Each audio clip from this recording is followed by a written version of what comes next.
and tell him we shouldn't be. But he just wouldn't leave. He kept choking me and I couldn't breathe. Many think that these lines from the song Brain Damage from the album Slim Shady are some kind of a joke. However, that's not true. In these lines, Eminem recalls how he was bullied in school. Beat up in the bathroom, beat up in the hallways, shoved in the lockers. And he will never in his entire life forget that specific incident on the toilet. When he was only 9 years old, older classmate D'Angelo Bailey beat him up so hard that Marshall thought he wouldn't make it out alive. He was small, plus he had a big mouth, recalls Bailey. Marshall got a brain hemorrhage. Blood oozed right out of his ears. He didn't slip into a coma, but he periodically lost and regained consciousness for a few days before these fainting spells disappeared. He got so many health problems, bruising, multiple wounds, lacerations, nausea, and so on. My main concern was to get him, medical treatment, and because he was, when I found my son, he was on the floor and he was having a seizure. His mom, Debbie Mathers, also had a tough life in which terrible things occurred. I was sexually assaulted by my one stepdad when I was 12. He didn't get the job complete because he was arrested. According to her own words, there were always strange men in the house, and they were always getting drunk. Debbie was abused as a child, and the saddest thing is that her mom was also abused. Eminem's grandma is called Batty, who was delighted by the news that her mom is dying. The way you beat and abused a little child, an innocent child. I said, you're going to hell, don't you? Debbie wanted her own family, and she wanted to be a good mother for her children. She gave birth to Marshall when she was 18 years old, and she thought that her family's life would be good. However, the reality was far from it. When Em's dad had to take over his dad's position at a hotel, he started hanging out with other women. Naturally, Debbie didn't like it, and one day, he told her that she had to get her child and get out of the house. Debbie left Bruce because of his constant beatings and his alcoholism. The dad left to California, and after that, nobody saw or ever heard from him again. You were dead to me before you died. Me, tear no shed. Said I made a mirror at your funeral. In his book, he spoke out about his dad in the following paragraph, and I quote, "I won't lie, I will always have questions about my dad, but I understood that I will never get answers. So he can go to hell. He can piss off. I don't want to know this guy. How much of a jerk do you have to be to abandon your own child or to speak to other family members in the way he talked to his uncle and not even call his own child, who never wronged him? There is no excuse for a parent to do what he has done. I don't give a shit if they're lost in Alaska or somewhere in the goddamn desert. I would find my daughters." And his dad never wanted anything to do with him. Marshall tried to contact him. Debbie tried to contact him. Eminem was exposed to weapons and violence from an early age. Of course, he wasn't a gang member, nor was he a killer. Todd Nelson, whom you've just seen, used to give Eminem, who was 7 years old at the time, a .45 Colt to shoot at beer cans.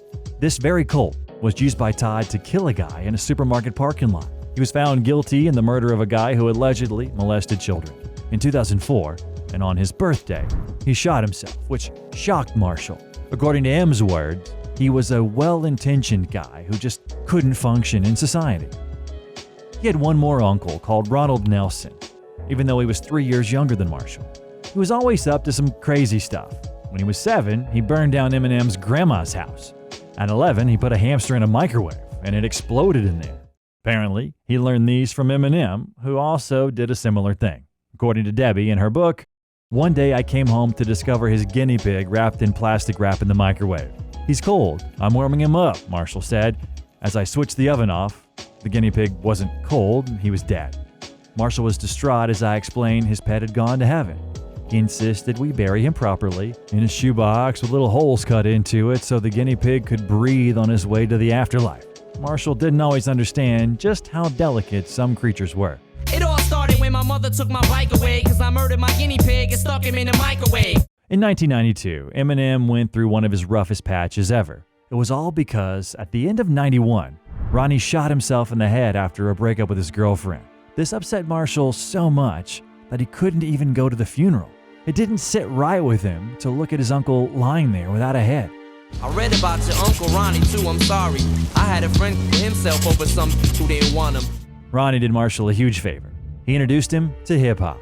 He brought him the soundtrack for the movie Breakin', which included Ice-T's song Reckless.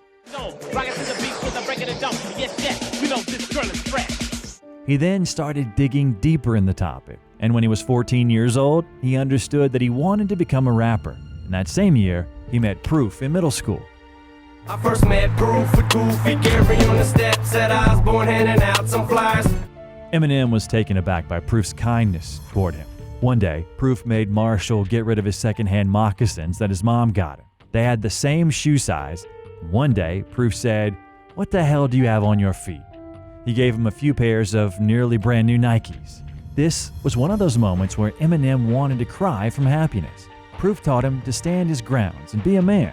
He was the first person to show him how to fight. When they would get home exhausted with bloodied fists, they would have an exercise where one of them would say a word, and they would see how many words they could rhyme with it. By the age of 18, he was unsure whether he wanted to become a rapper or not. He thought it would be better to become a basketball player than a rapper. He played basketball fairly well. But what about rap? He recorded a few cassettes. However, they weren't selling well because a lot of people couldn't understand how a white guy could become a rap star.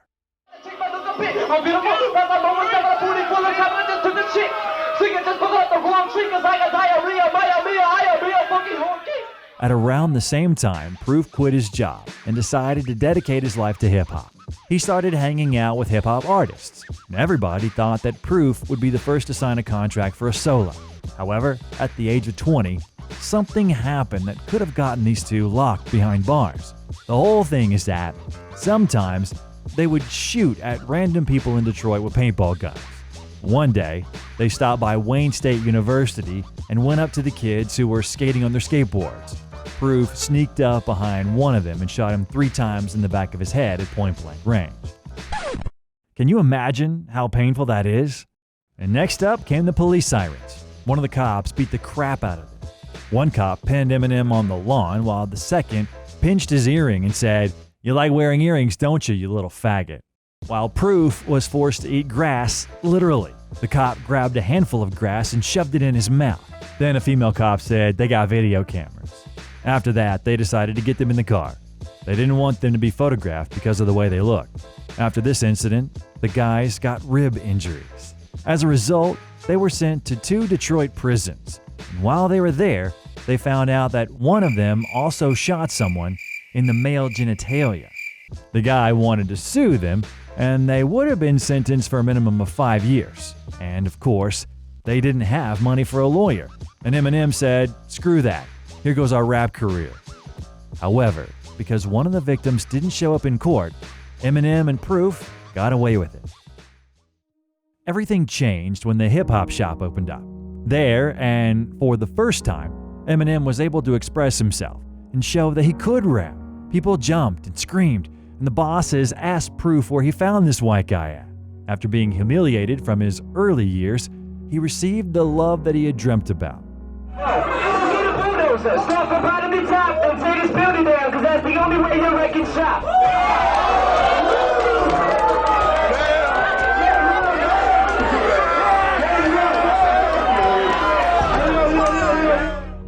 He won the annual battle at the hip-hop shop, and then, in '97, he participated in the Scribble Jam in Ohio, where he got to the finals and lost. Motherfucker, you guys give me email.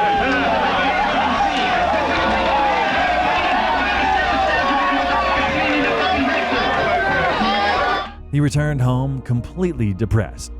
But this wasn't the end of the full struggle. He lived with 2 roommates in one room. One of the guys told him that he has cheaper rent and that they should move in with him. He told his friend, "All right, he has cheaper rent. Screw it. Let's move in with him." As Eminem says, "We were paying out rent to him, but the SOB was keeping our rent and wasn't paying the landlord. He took the rent, saved up his own money, and bounced on us. So one day we come home and all our shit's out on the fucking front lawn." This period of time in his life was incredibly shitty, especially that he was hoping for a contract with Jive Records because he knew a guy there. But it turned out that he just worked there at the mail reception department. All of that led to one night when he tried drugs for the first time while recording the song Rock Bottom. All he could think about at the time was to finish the song, and that would be the last song he would ever record. It's full of empty promises and broken dreams. I'm hoping things look up, but there ain't no job openings. I feel discouraged, hungry and malnourished, living in this house with no furnace, unfurnished. Then he went to Los Angeles and lost in the finals of the Rap Olympics tournament. For the final, they were giving away Rolex watches, which he wasn't sure were real, but the $500 was real. That was a lot of money for him at that time. He went back home with the thought, what's next? After all, he was returning home to nothing. The end of the year 1997 was terrible for Marshall. He had $40 in his pocket. He was fired from his job, and Haley's birthday was coming up soon, and he didn't have money for a gift. I'll never forget that Christmas. I sat up the whole night crying cause daddy felt like a bum. On that trip to Los Angeles, he gave his cassette to an assistant at Interscope Records, which is where Dre found Eminem, and the song My Name Is was released. Hi, my name is Slim Shady. And legal proceedings against Eminem had begun. In this song, there were some lines mentioning his mother. How you gonna breastfeed me, Mom? You ain't got no tits. Debbie was deeply affected by these words. In her book, she said, "This line was horrible and upsetting because I'd contracted toxemia blood poisoning when I gave birth to him and hadn't been able to breastfeed." Eminem also accused her of using drugs. I just found out my mom does more dope than I do. The mom sued her own son for $10 million, yet only received a $25,000 settlement. But $23,354.25 of that went to her lawyer.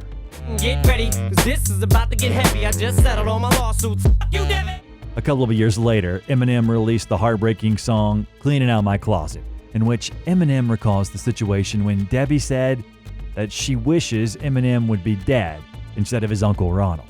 Remember when Ronnie died and you said you wished it was me? Well, guess what? I am dead. Dead to you as can be. Sometime after the funeral, Debbie called him, and they began arguing about something unrelated to Ronnie. During the argument, Debbie said that she wished Eminem had died instead of Ronnie, which she confirmed in her book, and I quote, "I couldn't believe what was happening. I hate to say this, but I'm sick of you," I screamed. "I wish this was you instead of Ronnie." That comment came out of nowhere. I didn't mean it, but I was just so rattled. I phoned Marshall straight back. "Son, I am so sorry, I didn't mean it," I said. He hung up on me. I've apologized to Marshall so many times for saying I wished he were dead instead of Ronnie. Of course I didn't mean it. I am so sorry I said that. It's something I will regret to my dying day. The Marshall Mathers album contains a song under the name Kim. In the song, Eminem talks about a traumatic relationship. The song was written back in the year of 1998. You were supposed to love me.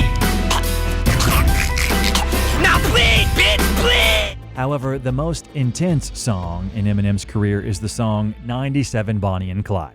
In the song, Slim Shady asks his daughter to help him get rid of her mom's body and throw it in the ocean. And the most interesting thing about it is that the song includes vocals by Haley, which seriously angered Kim. Mama's messy, ain't she?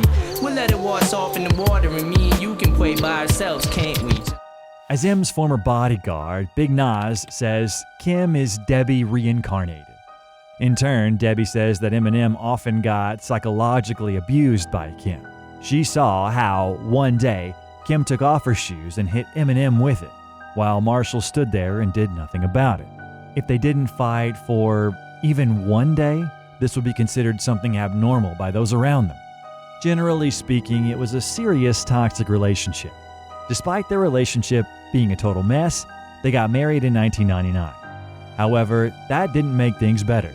For Kim, the marriage was to tie Eminem to her because women began noticing Eminem and, in her opinion, he started developing an ego.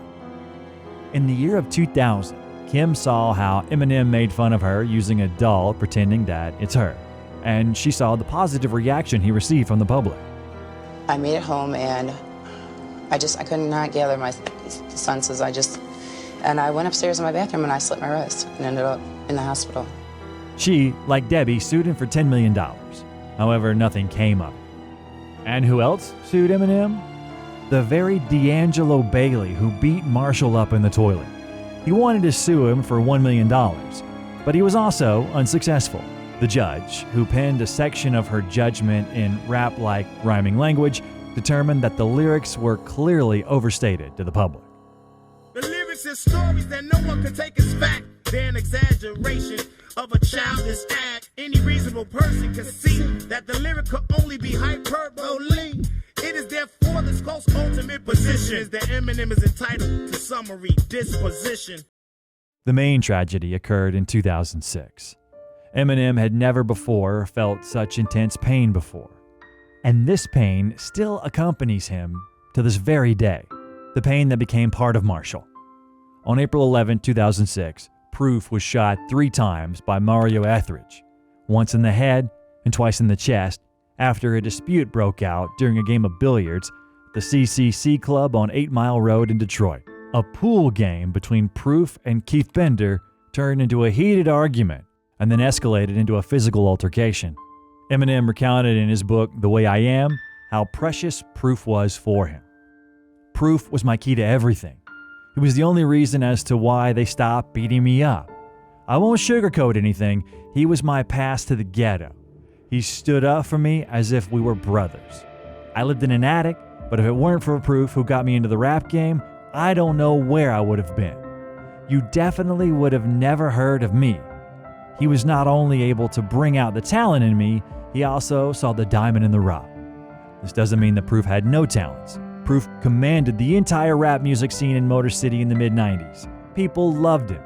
I lost my best friend, but I guarantee you that 1 million people would say, yeah, Proof was my best friend as well. But Proof and I had a mutual understanding. That's why I say he was my best friend.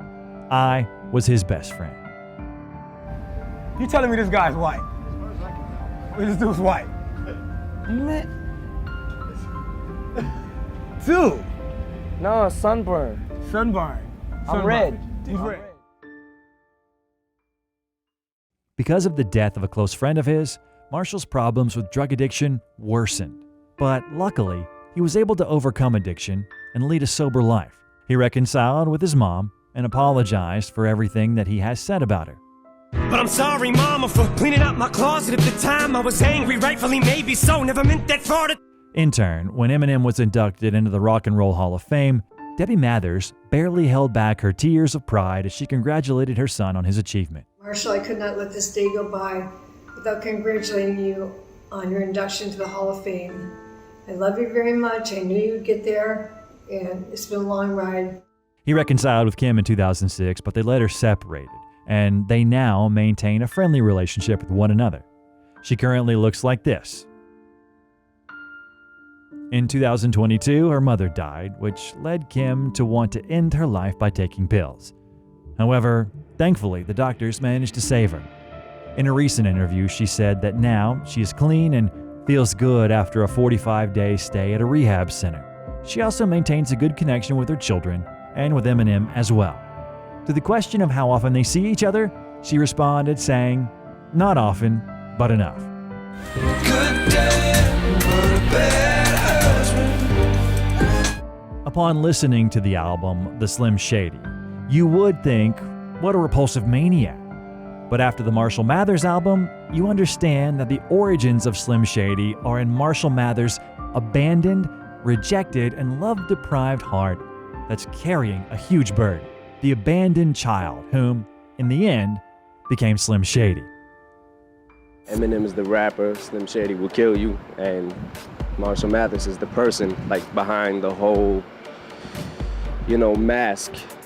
The next video that I recommend you watch is about an incredible friendship between Eminem and Dr. Dre. Thanks everybody for watching, subscribe to the channel, and see you soon.